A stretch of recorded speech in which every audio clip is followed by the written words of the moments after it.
Before he disappeared, Brian destroyed pictures of himself. His mother, Osana Rodriguez, has just a few left. This one, taken a month before her son vanished, shows the young man holding his niece in his arms. He disappeared in the middle of the night. I don't know why. No goodbye, nothing. And for 6 months I haven't heard from him. It makes me so sad to lose my son like this. My only son, who I love so much.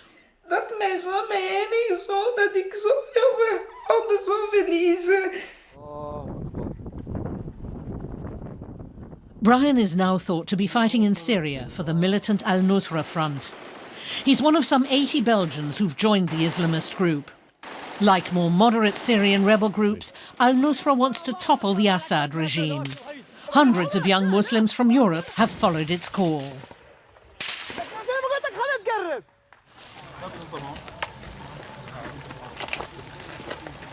On this internet video, Brian is the youth who seems uncertain about where to put his gun before prayers start.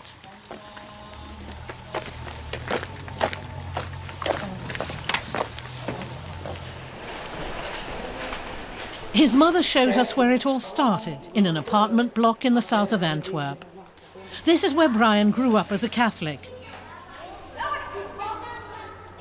His childhood revolved around school and soccer. Some of the neighbors in the building were radical Muslims. This is where my life's misfortune began, with that gang of bastards who live here. I hate those people, really. If I could, I would grab them with my hands and throw them down here. As simple as that.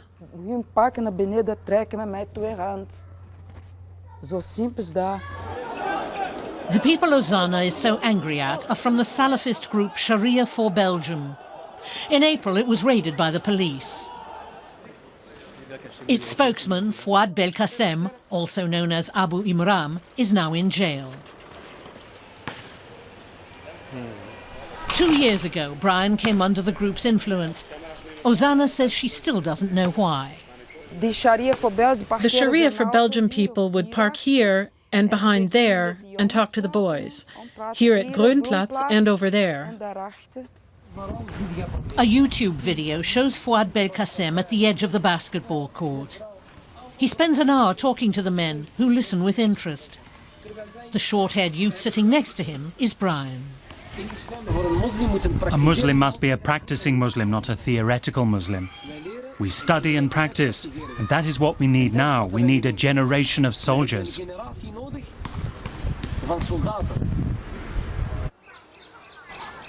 The Syria fighters are a problem for the Muslim community in Belgium. Muslims feel they're being victimized because of a small radical minority. In fact, Muslim communities first demanded action against Sharia for Belgium.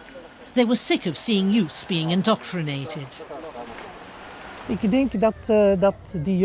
I believe those young men have no idea what damage they're doing to Islam and Muslims here, who are the first victims. They are inciting hatred against Muslims, and they're making people afraid of Islam. And that's very bad for us and is making our lives more difficult.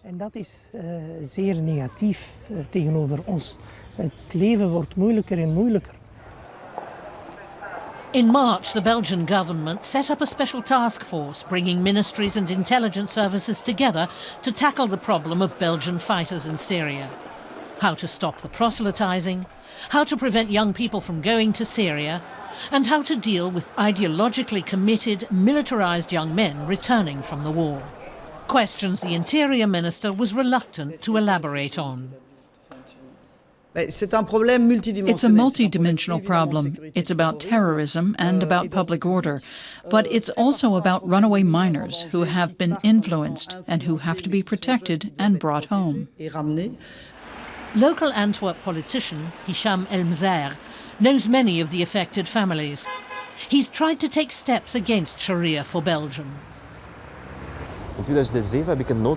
Back in 2007, I wrote a paper with 21 suggestions for what to do about the radicalization of youngsters. One of them was that we should train our own imams. But so far, we don't have any such training program. Osana Rodriguez just wants her son back. She had already moved her family out of Antwerp, away from the Islamists.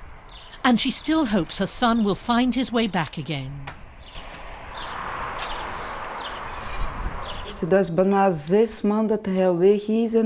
It's been 6 months since he's been away, and I still can't believe it. Sometimes when I go into the kitchen, I have the impression that he's there, or is about to arrive any moment. I hardly leave the house. I'm scared that he'll come home, and I won't be there. The last she heard from Brian was a message on Facebook in April. In it, he said he'd contact his family only if they converted to Islam.